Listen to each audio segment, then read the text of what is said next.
5 minutos de meditação em Provérbios, capítulo 30. A graça e a paz de Jesus Cristo, seja muito bem-vindo a este canal que compartilha leituras, estudos, meditações e reflexões com base nos capítulos da Bíblia. O capítulo 30 de Provérbios pode ser dividido em 9 partes. O capítulo 30, ele tem algo novo no livro de Provérbios. Ele é o penúltimo capítulo de Provérbios e ele não foi escrito por Salomão. Ele é o primeiro capítulo que é escrito por uma outra pessoa, que foi Agur. No verso 1, nós lemos: palavras de Agur, filho de Jaque, o oráculo. Oráculo são pessoas que têm palavras sábias, pessoas que são procuradas para darem respostas para situações difíceis, para as quais parece que não há resposta. Então, Agur era um oráculo, ou seja, um sábio. Disse este varão a Itiel e a Ucal.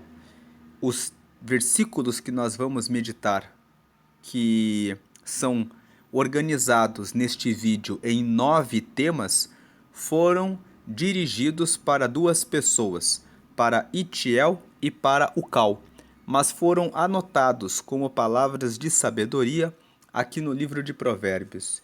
Então, o primeiro tema que Provérbios 30 nos ensina é sobre a humildade, nos versículos 2 e 4, e sobre o pedido que Agur fez para Deus para permanecer na humildade, nos versículos 7 a 9.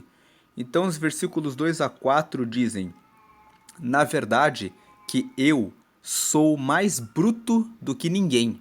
Não tenho o entendimento do homem, nem aprendi a sabedoria, nem tenho o conhecimento do santo. Quem subiu ao céu e desceu? Quem encerrou os ventos nos seus punhos? Quem amarrou as águas na sua roupa? Quem estabeleceu todas as extremidades da terra? Qual é o seu nome e qual é o nome de seu filho, se é que o sabes? Nós vemos que nesses versículos o Agur, ele, embora seja uma pessoa reconhecida como oráculo, embora as pessoas buscassem respostas dele para muitas situações da vida, ele fala: na verdade, eu sou mais bruto do que ninguém. Eu não tenho o entendimento do homem, eu não aprendi a sabedoria. Eu não tenho conhecimento a respeito do santo. Tem muitas coisas que eu ainda não sei a respeito de Deus. E ele faz várias perguntas no versículo 4 para mostrar que ele não tinha resposta para essas perguntas. Ele pergunta aqui: alguém um dia já subiu até o céu e já desceu? Hoje, nós podemos dizer que Jesus desceu do céu e passou aqui na terra para voltar ao céu. Mas quem saiu da terra, subiu ao céu e desceu? Depois que Agur escreveu esse texto, nós encontramos na carta que Paulo escreveu aos Coríntios, em 2 Coríntios, ele fala a respeito da experiência que ele teve de subir ao céu em arrebatamento, ver coisas que são indizíveis, que ele menciona em 2 Coríntios, que ele não poderia contar, que são as maravilhas dos céus, mas ele subiu por arrebatamento, por uma visão. Temos também alguns profetas que foram arrebatados e tiveram essas experiências. Mas quem subiu ao céu de fato e desceu? Quem encerrou os ventos nos seus punhos? Alguém consegue segurar os ventos? Nós estamos falando aqui sobre subir ao céu e descer. Vou voltar um pouco nesse assunto das experiências de Paulo, das experiências de alguns profetas, mas veja que quando Agur escreveu esse texto, Não existiam essas referências.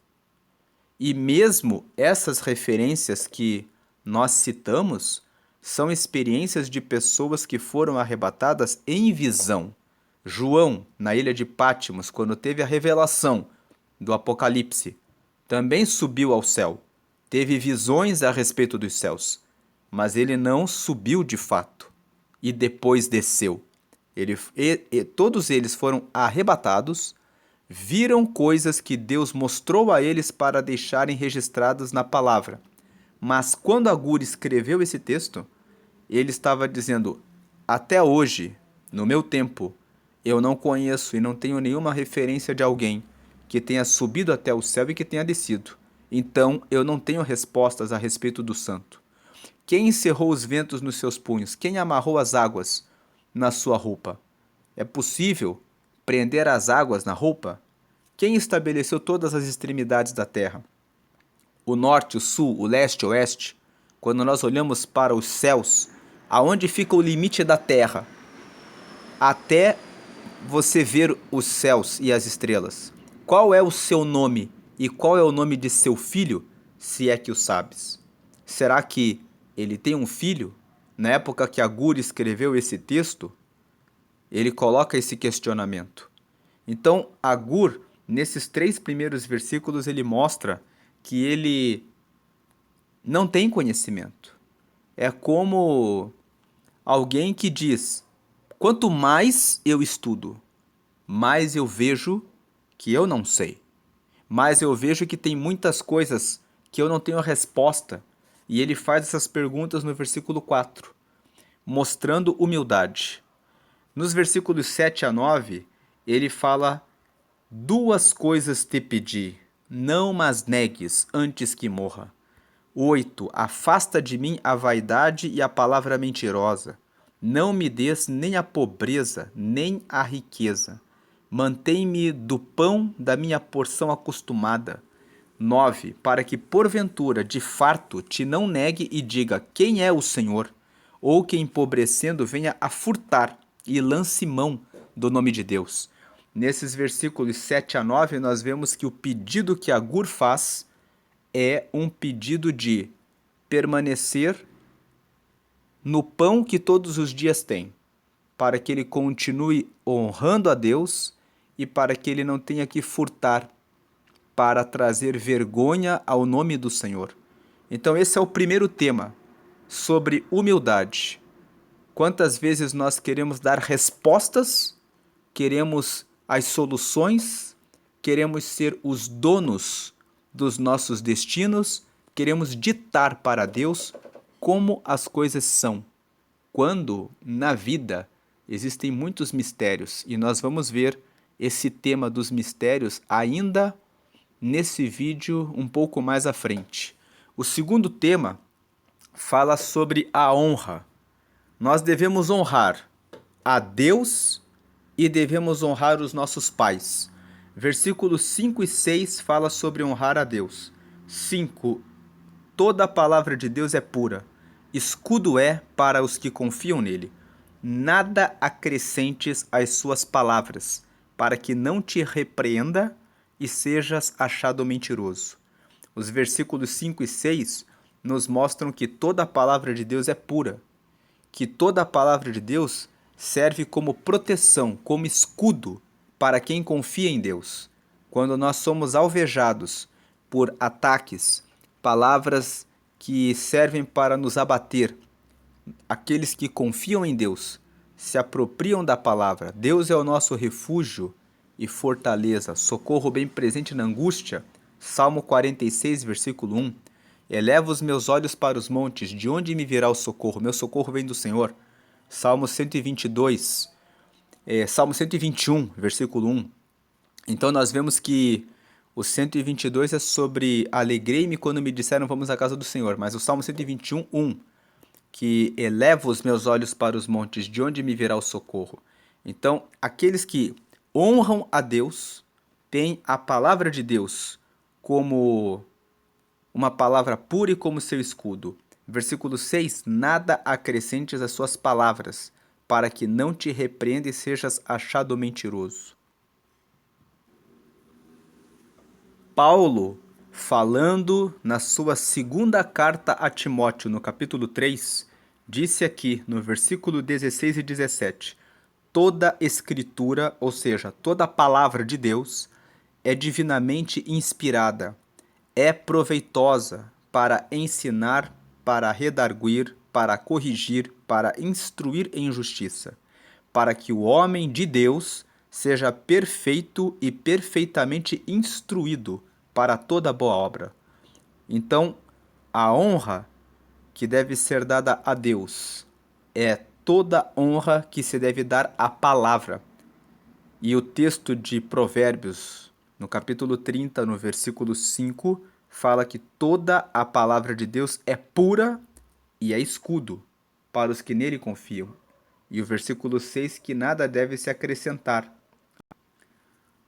Como nós podemos ler aqui, versículo 5, toda a palavra de Deus é pura, escudo é para os que confiam nele, nada acrescentes às suas palavras, para que não te repreenda e sejas achado mentiroso. Devemos dar honra a Deus. Damos honra a Deus observando a palavra de Deus, porque como vimos ali em 2 Timóteo, no capítulo 3, nos versículos 16 e 17, Paulo fala que toda a palavra de Deus serve para dar instrução, para correção, preparação para que o homem de Deus seja perfeito e esteja em Deus. E o versículo 17 fala da honra aos pais. Diz que os olhos que zombam do pai ou desprezam a obediência da mãe, corvos do ribeiro os arrancarão, e os pintãos da águia os comerão. O versículo 17 nos fala que aquele que desvia o seu olhar, os nossos olhos, são os sentidos com os quais nós vemos as coisas e aprendemos, observando. Se nós observamos o conselho do pai e não desprezamos a obediência para a mãe, em outras palavras, quando nós colocamos atenção, os olhos aqui fala sobre onde você coloca atenção. Aquele que não coloca atenção na obediência à mãe, aquele que olha para o que o pai ensina com zombaria, vai perder a sua visão. Como se perde a visão? Quem não ouve, quem não presta atenção no que os pais estão falando, certamente vai prestar atenção naquilo que outras pessoas estão falando. E quando o versículo 17 fala assim: os olhos que zombam do pai ou desprezam a obediência da mãe, corvos do ribeiro os arrancarão e os pintãos da águia os comerão, ele está dizendo que surgirão pessoas que são como corvos, pessoas que têm a rapina no coração, que estão preparadas para enganar, trapacear e influenciar pessoas inocentes para o mal. E os pintãos da águia, ou seja, os filhotes da águia, a águia é um animal que quando está à caça de sua alimentação é voraz, é um animal rápido. O seu voo é rápido e preciso. Pessoas que estão por aí procurando pessoas inocentes para enganar, para trapacear, são como filhotes de águia. Eles estão com os seus golpes, com as suas ciladas, preparados para enganar pessoas. Aquele que não escuta os conselhos da palavra, aquele que não honra a Deus e aquele que não honra os seus pais. E quando fala aqui de pai e mãe, está falando aqui também dos mestres. Muitas vezes você não foi criado pelo seu pai, você não foi criado pela sua mãe, mas você certamente tem pessoas que você admira, que são pessoas que ensinam coisas boas para você. O que o versículo 17 está dizendo: dê honra para os seus pais, porque os pais normalmente, quando eles estão educando bem os seus filhos, querem o bem dos seus filhos, ou então preste atenção naquelas pessoas que você admira, que têm bons resultados. Não tire os olhos deles, porque se você tirar os olhos dos conselhos deles, vão aparecer pessoas que são como corvos, prontos para arrancar tudo o que você tem, para trazer influências negativas para destruir e arruinar a sua vida. São pessoas que são como filhotes de águia, vorazes e sedentos para derrubar, matar, destruir outras pessoas. Nós lemos no texto de Juízes, no livro de Juízes, a história de Sansão. Ele era um juiz consagrado por Deus, um nazireu, mas um dia ele resolveu olhar para uma mulher timnita. E ele foi atrás dessa mulher e o pai dele, Manoá, disse: não existe uma jovem aqui em Israel com quem você possa se casar? E ele disse: não, porque eu me agrado dela. Em outras palavras, ele tirou os olhos do conselho do pai e foi pelos seus próprios olhos. Pouco tempo depois, esse casamento se encerrou. Depois ele se envolveu com uma prostituta e um pouquinho depois ele se envolveu com Dalila, que acabou traindo a confiança dele, revelando o segredo que ele tinha com Deus para os filisteus, povo inimigo de Israel, e no final ele perdeu literalmente os 2 olhos. Vazaram os olhos dele e ele morreu no meio do povo filisteu sem os seus olhos, porque ele deixou de honrar o conselho dos pais. Esse é o segundo tema de Provérbios 30. O terceiro tema fala sobre o uso da língua, está no versículo 10. Não calunies o servo diante de seu senhor, para que te não amaldiçoe e fiques culpado. Em outras palavras, não fale uma mentira. Calúnia é você atribuir um crime para outra pessoa, que você sabe que a pessoa não cometeu. Isso é calúnia. É você dizer, é você mentir que uma pessoa fez uma coisa errada, sabendo que a pessoa não fez. Então não calunies o servo diante de seu senhor, para que te não amaldiçoe e fiques culpado. Não fale uma mentira para o chefe, para o patrão de alguém. Porque se você fizer isso, você vai ser amaldiçoado e você vai ficar culpado, porque o caluniador é aquele que sabe que o que está falando é mentira. Ele sabe que aquela pessoa não fez aquilo. Então não faça isso. Versículo 10, use a sua língua para falar a verdade, para que você não seja amaldiçoado, para que você não carregue. E quando fala aqui para que te não amaldiçoe, a lei da semeadura estabelece que aquilo que você faz volta para você mesmo. Então, se você faz isso, em um momento você vai ser caluniado. Pode não ser agora, mas em algum momento isso vai acontecer a você. Esse é o terceiro tema. Como usar a língua? Não use a língua para a calúnia. E podemos estender esse assunto e lembrando que não devemos usar a língua para fofocar da vida alheia, para falar mal de ninguém, e também não use a língua para amaldiçoar você mesmo.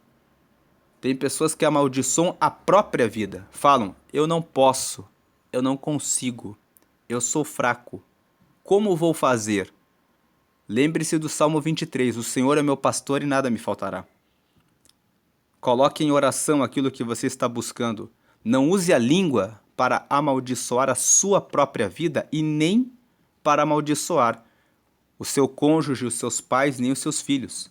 Abençoe o tempo todo. Veja todas as circunstâncias da vida para o bem. Diga palavras de bênção sobre a sua vida e sobre a vida da sua família, sobre a vida das pessoas que estão próximas de você e sobre tudo aquilo que você faz. O quarto tema de Provérbios 30 é sobre a arrogância que afasta de Deus e sobre a insolência das pessoas arrogantes. Nós vemos aqui nos versículos 11 a 14. O 11, há uma geração que amaldiçoa a seu pai e que não bendiz a sua mãe. Há uma geração, o 12, há uma geração que é pura aos seus olhos e que nunca foi lavada da sua imundícia. Há uma geração cujos olhos são altivos e cujas pálpebras são levantadas para cima. Há uma geração cujos dentes são espadas e cujos queixais são facas, para consumirem na terra os aflitos e os necessitados entre os homens. Esses 4 versículos, do 11 ao 14, falam sobre arrogância, sobre pessoas que não respeitam os pais. São pessoas arrogantes, acham que sabem tudo. Vamos lembrar que aqueles que não observam o conselho dos pais, o versículo 17, como nós já lemos, são como aqueles que vão ser influenciados pelos corvos do ribeiro e pelos filhotes de águia, que vão comê-los, que vão comer os seus olhos. A geração arrogante pensa de si própria, que ela é pura aos seus olhos e que nunca foi lavada da sua imundície. Pensam que são melhores do que os outros. Veja que o versículo 13 fala que essa geração tem olhos altivos, as pálpebras são levantadas para cima e os seus dentes são espadas. Em outras palavras, aquilo que eles falam é para ferir, é para machucar, é para humilhar, é para envergonhar, para consumirem na terra os aflitos e os necessitados entre os homens. Existem aquelas pessoas que são mais fracas, que têm baixa autoestima, que precisam de apoio, que precisam da ajuda, que precisam ser fortalecidas. Mas essa geração que é arrogante e soberba, presta atenção naqueles que estão aflitos, que estão necessitados e reforçam palavras negativas, dizendo: você é realmente um fraco, você realmente não serve, você realmente não presta. Existem essas pessoas. O ensino desses versículos é: se você se encontrou com alguma pessoa que disse isso para você, essa pessoa é arrogante. Ela faz parte dessa geração soberba e altiva, mas ela não representa a palavra de Deus. Não preste atenção nisso que essa pessoa fala para você. Preste atenção naquilo que está escrito aqui no versículo 5. Toda a palavra de Deus é que é pura. E a palavra de Deus é o escudo para os que confiam nele. Confie em Deus. Se você honra a Deus e honra a palavra de Deus, tome a palavra de Deus como escudo, como proteção. E a palavra de Deus para que você tome como escudo é Gênesis 1:26. Todos foram formados à imagem e semelhança de Deus. Se você é formado à imagem e semelhança de Deus, então você tem força e poder, porque Deus tem força e poder. Então todos os que foram criados à imagem e semelhança de Deus têm força e poder. Não fique aflito, não fique como um dos necessitados entre os homens. Tome uma atitude de reação.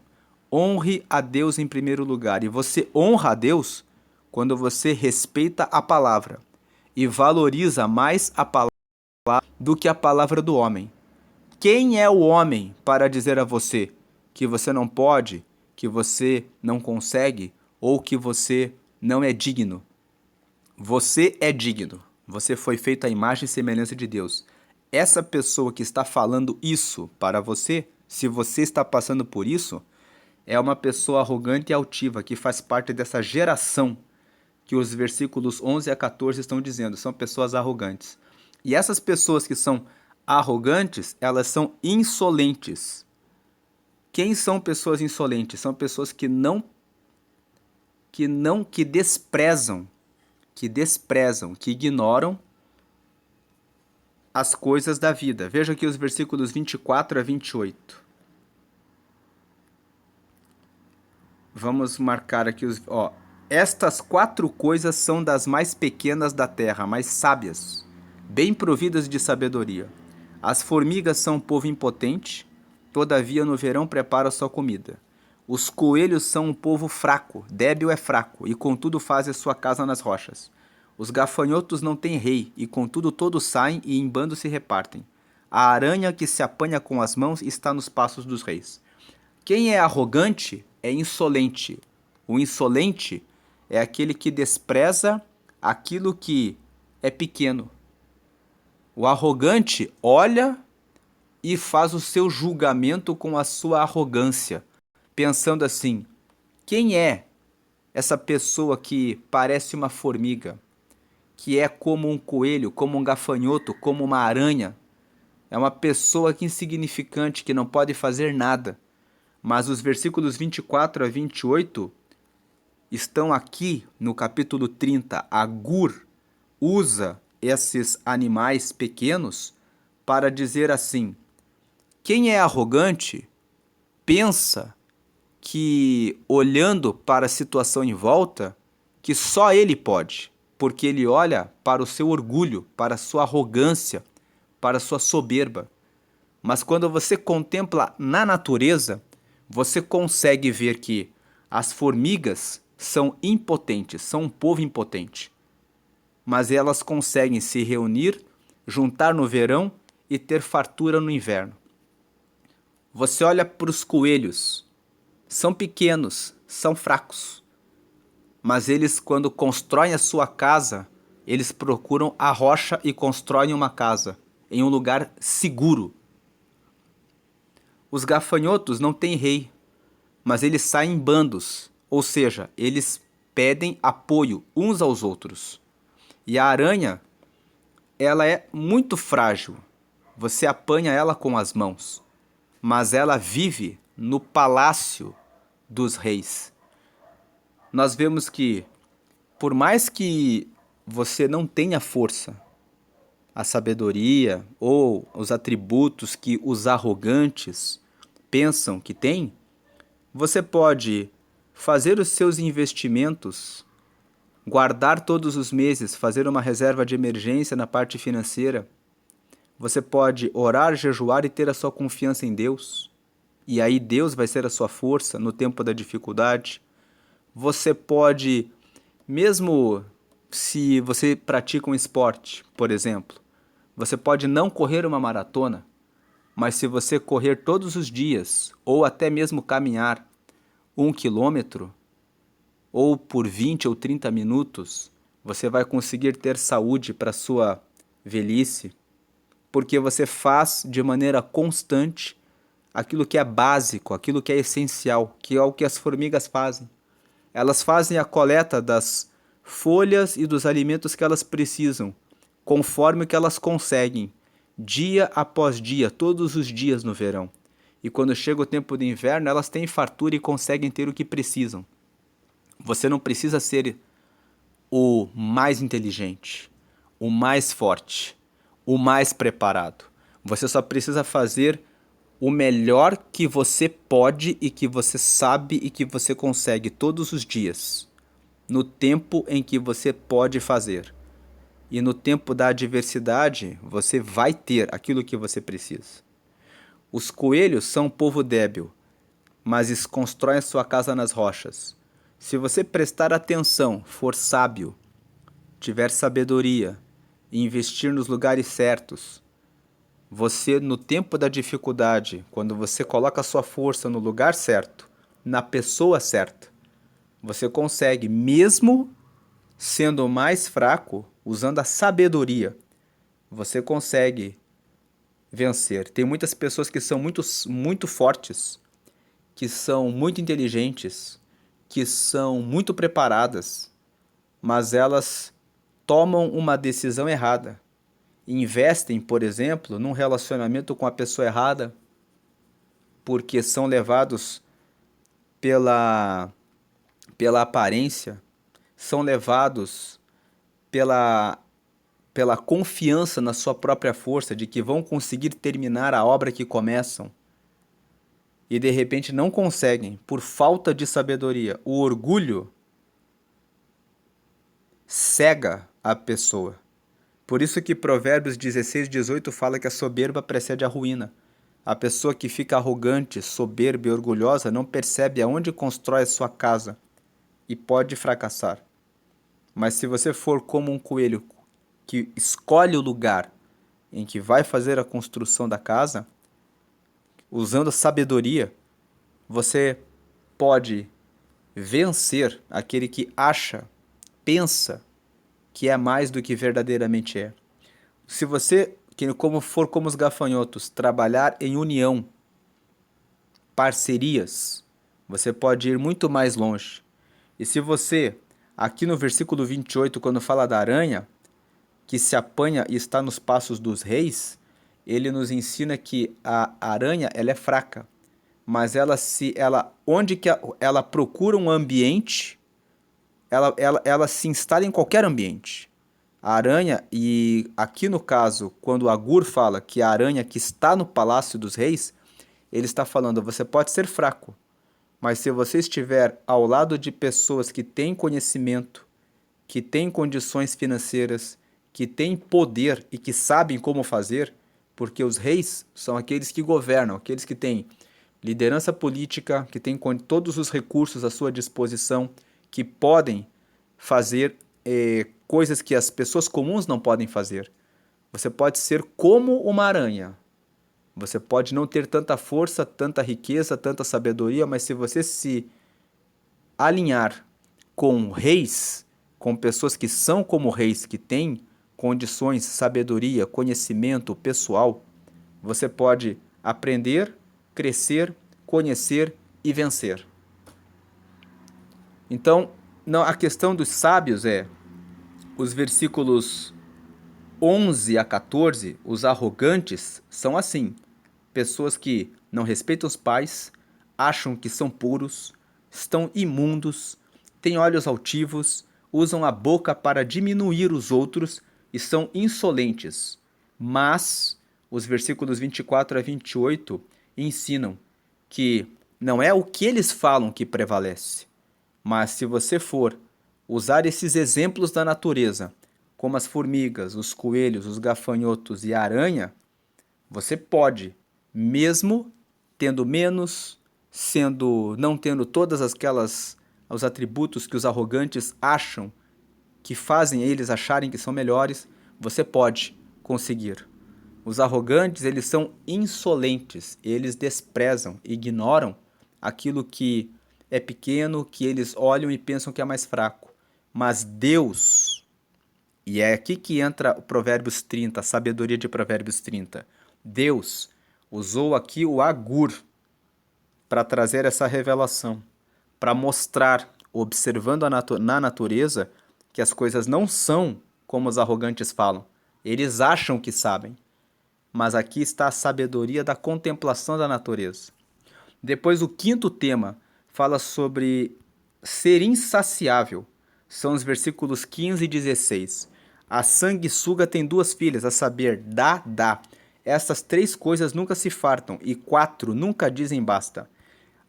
16. A sepultura, a madre estéril, a terra, que se não farta de água, e o fogo, que nunca diz basta. Aqui nesses versículos 15 e 16, fala sobre ser insaciável. Tem pessoas que são insaciáveis. Insaciável é pessoa que nunca está saciada, nunca está satisfeita, sempre está descontente, sempre está querendo algo mais. Pessoas que são insaciáveis são como a sanguessuga. O tempo todo elas estão pedindo. Dá, dá. Quando uma pessoa é como uma sanguessuga, quando a pessoa é insaciável, ela traz problemas para as pessoas à sua volta. E aí o Agur faz uma comparação da sanguessuga. O que acontece? A sanguessuga, ela nunca se farta, ela pede o tempo todo, dá e dá. Aí a sepultura sempre está preparada para receber pessoas. Todos os dias, qualquer pessoa que morrer, a sepultura está ali, pronta para receber a pessoa, todos os dias. A madre estéril está pronta para matar toda semente que recebe.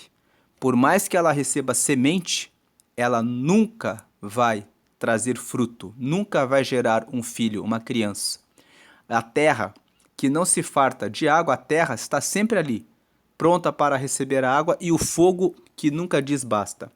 O que esses versículos nos falam aqui é que a pessoa que é insaciável, que carrega um vazio, que está sempre querendo novas e novas coisas, ela vai destruindo tudo que está à sua volta.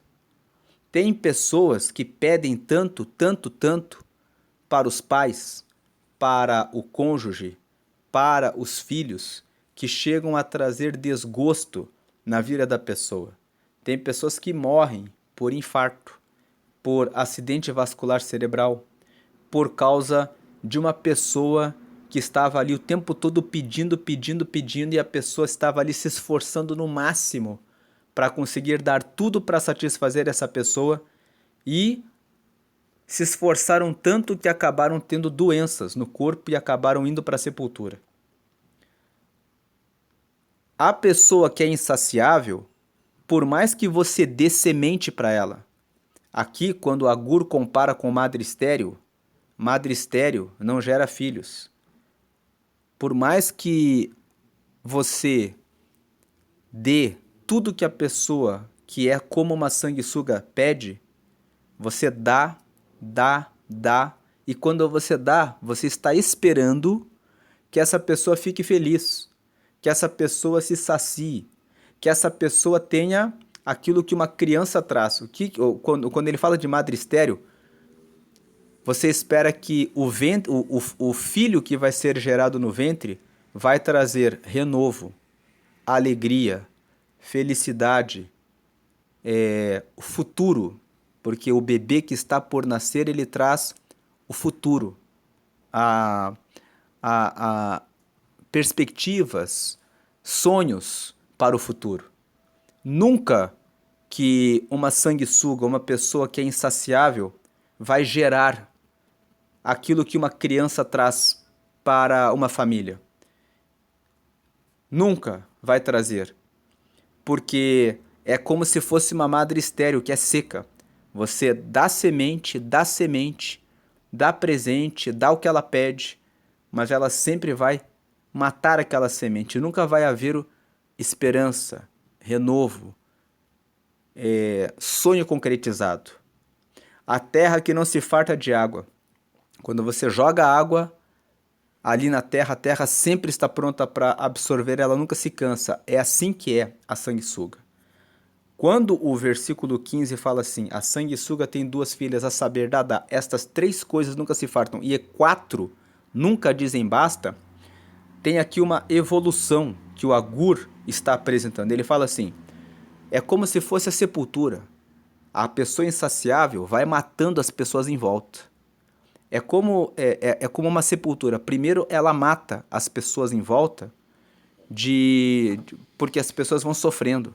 Depois você continua dando, mas ela nunca vai gerar alegria, futuro. Nunca. Depois você vai continuar dando, mas é como se fosse a terra que consome água. Nunca você vai conseguir atender essa pessoa. E no final, se você continuar se esforçando para dar tudo para essa pessoa, ela vai ser como um fogo que vai queimar a sua vida, vai acabar com a sua vida, vai destruir você e nunca vai dizer chega, basta.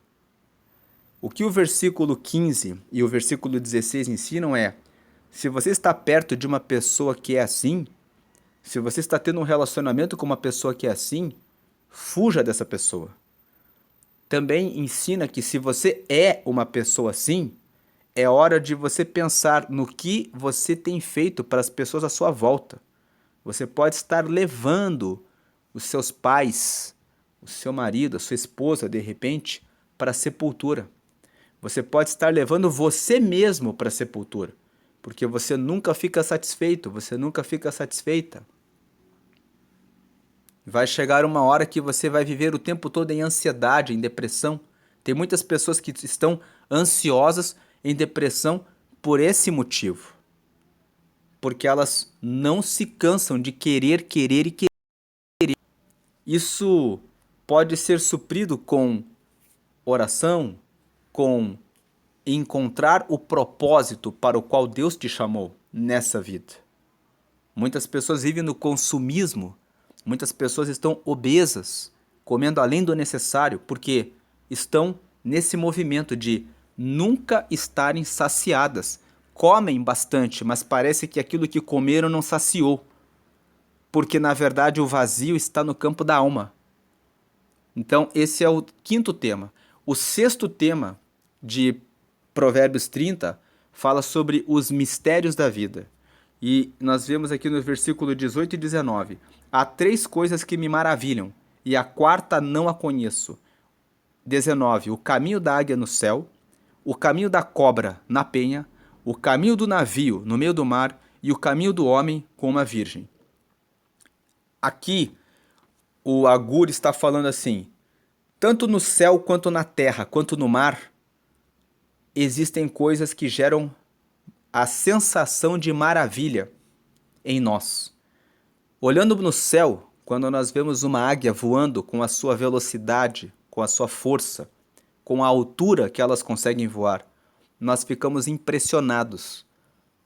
Existe uma beleza de você ver no céu a natureza e você ver uma águia voando.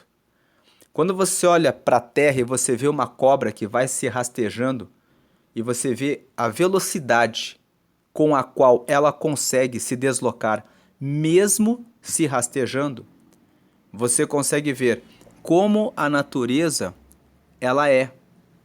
Ela consegue trazer agilidade para um animal que não tem pés, que não tem pernas, que consegue caminhar com agilidade.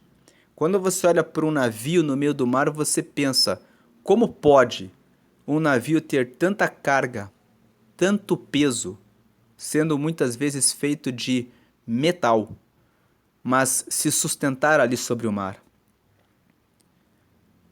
São coisas que você olha no céu, na terra e no mar e que geram maravilha na gente e que nos mostram que a vida tem mistérios. Você não sabe como a águia, o voo, o caminho do voo da águia.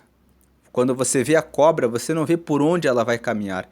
Tanto que os vídeos que gravam o voo da águia, o caminho da cobra, são vídeos que as pessoas gostam muito de assistir, porque desperta aquela curiosidade. Para onde que essa águia está indo? Para onde que a cobra, quais vão ser os obstáculos que vão aparecer no caminho daquela cobra que está caminhando, que está ali na sua trajetória, na sua caminhada? E ele fala assim: por último, o caminho do homem como a virgem. É um mistério você saber o que foi que fez um homem casar com uma mulher. O que foi que a mulher viu naquele homem para que ela se casasse com ele. Tanto que as pessoas sempre têm curiosidade em saber sobre como foi que você conheceu ela, como foi que você conheceu ele. As pessoas gostam de ouvir histórias, de querer saber como foi que uma pessoa conheceu a outra. Porque essas são coisas, esses versículos 18 e 19 nos falam que existem coisas na vida que nós não explicamos racionalmente, que são mistérios da vida, mas que são mistérios da vida que nos surpreendem, que causam aquela sensação de maravilha, como diz aqui o versículo 18 e 19. Agora, os versículos 21 até o 23 nos falam também sobre mistérios, só que mistérios pelo outro lado. São mistérios que causam agitação, que causam perturbação. Vamos ver aqui. 21. Por três coisas se alvoroça a terra, e a quarta não a pode suportar: pelo servo, quando reina; pelo tolo, quando anda farto de pão; pela mulher aborrecida, quando se casa; e pela serva, quando fica herdeira de sua senhora. Aqui, o Agur está dizendo que essas coisas são coisas que as pessoas em geral não toleram.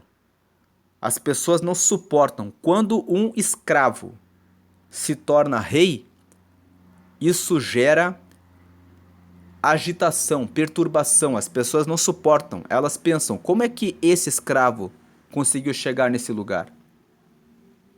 Isso é uma situação que causa espanto nas pessoas. Faz parte daquela questão. É um mistério, são coisas que acontecem na vida. Como que um tolo consegue andar farto de pão, consegue ter tudo?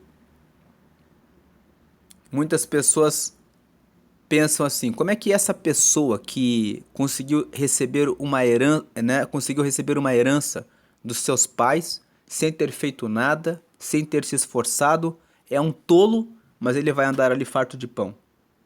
Depois tem como que essa mulher que nunca casou, ficou tantos anos sendo aborrecida, de repente vem e consegue um matrimônio. E por último, ele fala assim: pela serva, quando fica herdeira da sua senhora. Qual a possibilidade de se pensar que uma pessoa muito rica vai deixar a sua herança para uma pessoa que era o seu empregado, que era sua empregada? Então, aqui, esses versículos 18 e 19 e o 21 até o 23 ensinam que a vida é cheia de mistérios. Tem alguns mistérios que nos causam a sensação de maravilha. Nós olhamos e dizemos: nossa, isso é incrível, é maravilhoso, é espetacular. Nós não explicamos, mas é algo que é belo. Por outro lado, tem coisas que nós não explicamos na vida, que causam agitação, que causam perturbação. Esses versículos ensinam que nós não temos controle e domínio sobre todas as coisas. Não teremos. O único que tem é Deus. Deus é que é imenso. Ele é que sabe de todas as coisas. O sétimo tema de Provérbios 30 é sobre o adultério. Está no versículo 20. Tal é o caminho da mulher adúltera. Ela come e limpa a sua boca e diz: não cometi maldade. Então, o versículo 20 fala que a pessoa adúltera é assim. Ela gosta, a pessoa que é adúltera, tanto homem quanto mulher. Se você conhece um homem que sai com várias mulheres e você pretende se casar com ele, a probabilidade dele mudar é pequeníssima. Tem muitas mulheres que se casam com homens e depois são traídas e elas dizem: na época do namoro ele já fazia isso. O versículo 20 está dizendo: o caminho da pessoa que adultera é assim. Elas fazem isso e elas consideram isso normal. Case-se com pessoas que têm valores e princípios de família. Aquilo que a pessoa faz quando ela é solteira vai definir o que ela vai fazer quando ela se casar. Algumas pessoas dizem: eu vou mudar ele, eu vou mudar ela. Ninguém muda ninguém.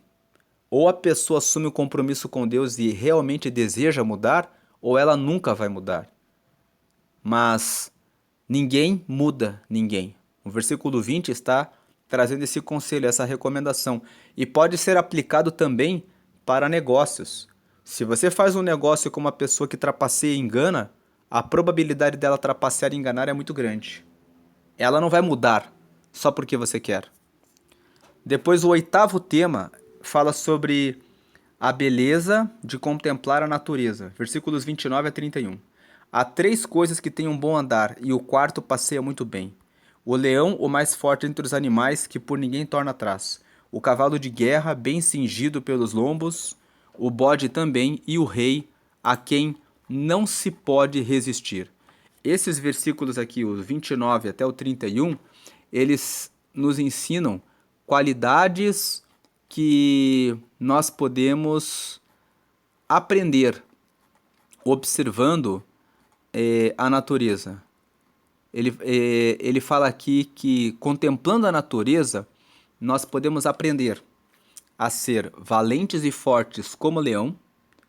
Não desanime de nada que você busca realizar. Lute com força, com garra e com determinação de um leão. Também fala sobre treinamento de habilidades. Quando ele fala que o cavalo de guerra, bem cingido pelos lombos, nós sabemos que um cavalo de guerra, ele é um cavalo que é treinado. Ele desenvolve as habilidades que são ensinadas para ele. Então aqui nós podemos aprender que, assim como um cavalo de guerra, ele é treinado, nós podemos treinar a nós mesmos, desenvolver habilidades. Na vida espiritual, orando, lendo a Bíblia e jejuando. Na vida acadêmica, na faculdade, na escola, estudando e revisando a matéria, todos os dias. Na vida profissional, aperfeiçoando os métodos, tendo mais rapidez no atendimento e na prestação do serviço com mais qualidade, assim como o cavalo de guerra é treinado.